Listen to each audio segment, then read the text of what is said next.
Ako po naumingi po lang sa inyo ng tulong. Sana po matulungan po ninyo ako dahil ako po ay may karamdaman. At minsan hindi ako po nakahinga. At saka yung pag-ubo ko, nakaubo po ako ng dugo. Kaya po sir, dapat matulungan po niyo ako sir. Ano po, meron kayong TB? Hindi ko po alam kasi sir, hindi pa ganya ako na extra sir. Kaya paano, mahirap man kami sir eh. Okay, sakit yung gawa mo. Nakikitira lang ako dito sa kapatid ko. Kapatid mo lang yun nandyan? Opo, yung dito kapatid ko ito sir.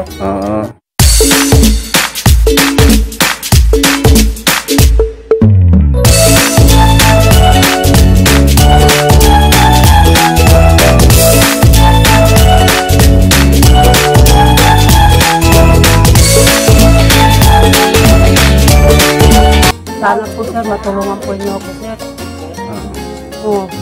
Anong pangalan natin? Si Kabay Abo. Kabay Abo ano? Yan po lang apelido ko po sir. Abo? Opo, ang middle name ko Omar. Si Kabay Omar Abo. Kabay Omar Abo. No? Po, ako po ay...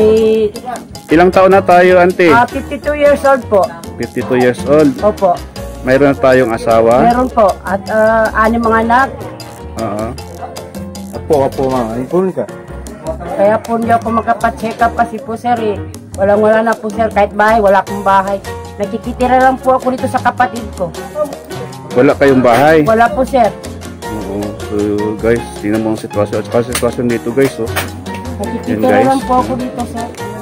Yung sitwasyon dito. Ini katawa rin ini gangguan na yan. So, yan si Marida Abo. Auntie Kabay Abo, no? Siya ay Auntie Kabay Abo na humingi ng tulong na sana maabutan siya ng tulong kung sino man nakakita sa video na ito. Na handang-handa pa ako guys na magiging tulay sa inyong mga tulong para maabot natin sa ating mga kababayan na nangangailangan ng tulong guys. Walang-wala na po sir. So, ganun talaga guys. Tingnan mo guys ang sitwasyon ni auntie guys. Yan. Yung kamay niya guys. Kita mo kamay mo auntie. Yan guys. Kena banutong ka po na po. So, yung asawa niyo auntie saan? Dito po siya, nandyan sa labas. Nasa labas. May trabaho? Wala po siya trabaho siya. Nagpayong siya. Nag-rent lang po. Nagapayong-payong din. Nag-rent lang ng payong-payong siya. So yung mga anak ninyo malalaki na? May maliit. Yung nagkakuan, sir, yung malaki-laki dito, sir, mga 12 years old, nagkakuan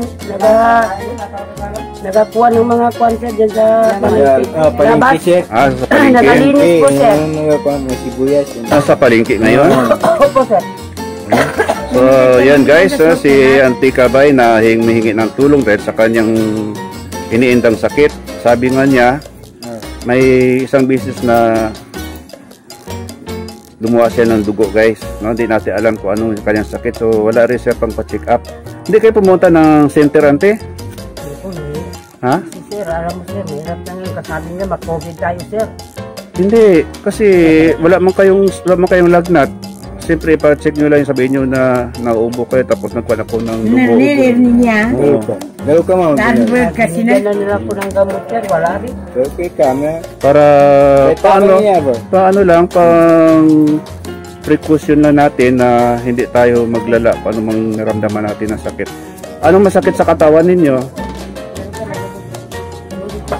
Sa dibdib lang? Pag mag-ubo?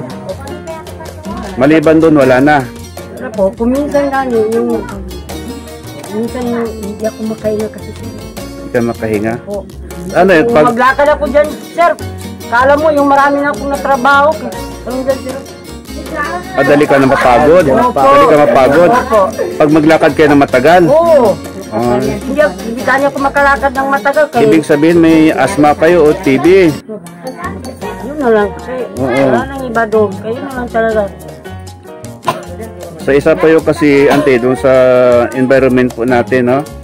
So, ganun kasi yung pag-environment natin na medyo hindi open yung ano. Open naman dito yung ano guys, open naman yung hangin dito. Lawak na eh. No? Kaya lang dahil sa siguro sa mayroon na rin tayong edad, no? So ganun na siguro talaga yung naramdaman ng mga kababayan natin na masakit, guys, no? So minsan hindi natin mabili yung mga pangangailangan, Ayun no? lang. Kulang pa sa pagkain. Minsan, Walang pa sa pagkain. kulang sustansya. Oo. Paano yan, Chef? Anong gamit niya araw-araw ba? Sa gamit. Oo. So kailangan pag mayroong magkaabot Oo, sa'yo hindi ng siya tulong, no? So pa-assist lang natin, no? Di pa kayo nagpunta ng center? Saan ba ang center dito? Sa barangay, nagpunta Bigyan naman lang ako sa dyan, sir. barangay. Binigyan nila ako Dito ng sa Mother gamot. Barangay? Umaga Opo, na rin. binigyan mo nila ako ng gamot. Wala rin. Pumunta rin So, siya, Chef. balik-balik. Anong sabi ng midwife sa iyo? Kasi tinanong niya ako, sir. Ah. Sabi ko, dali lang ako mapagod. Tapos binigyan nila ako ng gamot. Wala rin, sir. Wala rin. Sige lang, no? So, sana kung may makita sa video mo na ito, may makapag-abot ng tulong Okay. na maabot din natin sa iyo. Ha? So, Auntie, salamat ha sa binahagi mo ng iyong buhay, so, sa iyong karamdaman. Ingat lang lagi, ingatan ang buhay para sa ating pang-araw-araw na hanap buhay. Ha? Maraming salamat. Okay. Salamat! Maraming salamat, Chef. Okay. Yan guys, dito tayo sa dito rin sa kamag-anak ni Sir Ansari, guys, na mayroon siyang iniindang sakit, guys. So ano pangalan natin, Sir? Nasir. Nasir ano po? Nasir Usman Abu. Nasir Osman Abo. Yan guys, si Nasir Osman Abo, guys, na mayroong karamdaman. Ilang taon na tayo, Sir? 54. 54. Matagal na nila bang naramdaman yung iyong sakit? December pa. December sir. Ngayong taon lang? Itong taon. Bakit anong naramdaman niya? Tuwing kumakain ako, medyo hindi ako makaubos ng marami. Tapos, inom ko ng tubig, masakit. Umiinom ng tubig? Masakit. Minsan, saka pa kumakain ng tubig, mamaya mga takbuhin pa ng mga 10 minutes. Pero kunti-kunti lang. Pagkatapos ng kain? Yung ginawa kain ko. Kunti lang? Hindi ko pwede sabayan ng tubig kasi masakit. Oo. Siguro mga isang pasti na lang ang maubos ko. Isang pastil?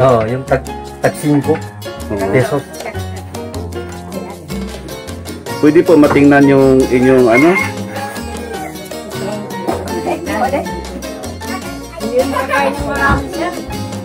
Pag makain ng tubig yan, sir, magsakitan yan. Matigas. Yan guys, lumalaki yung kanyang tiyan, kamatigas daw. Matigas. So mga Hindi rin masyadong makahinga. hindi ka masyadong makahinga? Kasi matigas ito eh. So nakapacheck up na kayo? Napatingin ako doon sa may ORC. Sabi niya, babalik ka. Kasi hindi man ako nakabalik sir kay buti na wala ng trabaho. Ito nga katunayan gamot to. Ano yung mga gamot natin? Pinabilis sir, wala. Wala na. Doon man ito mabilis. Hindi man mabilis sa butika. Kailangan doon din sa doktora. Yan Yung mga gamot guys. niya.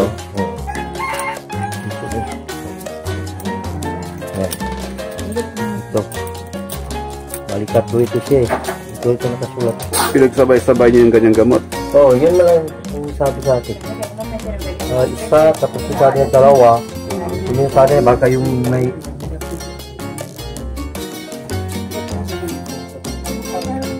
So pagkatapos ng kumain, di na kayo makainom ng tubig agad? Hindi. Siguro takbuhin pa ng mga 10 minutes. Bago mag-inom ng tubig? Kunti-kunti na lang. Tulad dito, kayo na, kumain ako ng kuwan. Kunti na lang. So pag inom ng tubig, kunti-kunti lang, ano? Kunti-kunti lang, masakit sir. Masakit. Ayan guys, so hindi natin alam kung ano yung finding ng doktor. Wala sinasabi ko anong sabi ng doktor, anong sakit na yan? Yun na lang, sabi niya, pakiramdaman, kitang sabi niya, yung binili na gamot, para maglambot. Tapos yung palima doon sa barang kilid niya, para sabi niya, baka nagkaskas ang sinahi mo. An ulcer? Magka-ulcer, ganun. Kasi nagpatingin din man ako sa ultrasound, wala rin diferensya yung ano ko. Wala rin? Yung test ka dito ko. Kidney? Pero sabi ng doktora, babalik ka ng 1 week. Hindi na ako nakabalik. Hindi ka na nakabalik. Kasi sabi niya, bibigyan niya ako ng gamot. Sabihin, another, kuha na naman. Oo, may siyempre may bayad yun. Oh, may bayad May talaga. bayad yun. Oh. Yan guys, si Sir na kailangan ng tulong, no? Dahil sa kanyang iniinda ngayon guys. So, ilang buwan na yun, Sir? Mga, nagsimula ito mga December 30. December. Itong taon. So, para na guys, ilang buwan na, December. Ano nga tayo ngayon? January. February. February na. So, magdalawang buwan na rin guys, no? So, mas maganda pag naagapan guys, no? Oo. Kasi mahirap na. Ang pera kasi makikita pa natin, Opo. ang buhay di na natin makikita pag Opo. nawala, no? So, sana may makita sa video mo ito, sir, at may makaabot ng tulong sa inyo. So, kung mayroon ng tulong tayo, pwede ko i-contact si Ansari o kaya Opo. si Ate Samira, no? Opo. So, ingat lang kayo lagi, ha? So, huwag nyo ikuan yung sarili nyo. Dapat pag maglabas tayo, mag-pismas tayo kasi delikado pa, no? Kung dito sa bayo, okay lang po sa bayan lang tayo. Okay, ha? Opo, sir. Ingat, sir. Okay, salamat, ha? Salamat din po. Yan, ito yung pamilya ni mga auntie ni Ansari, guys. Yan. Ito,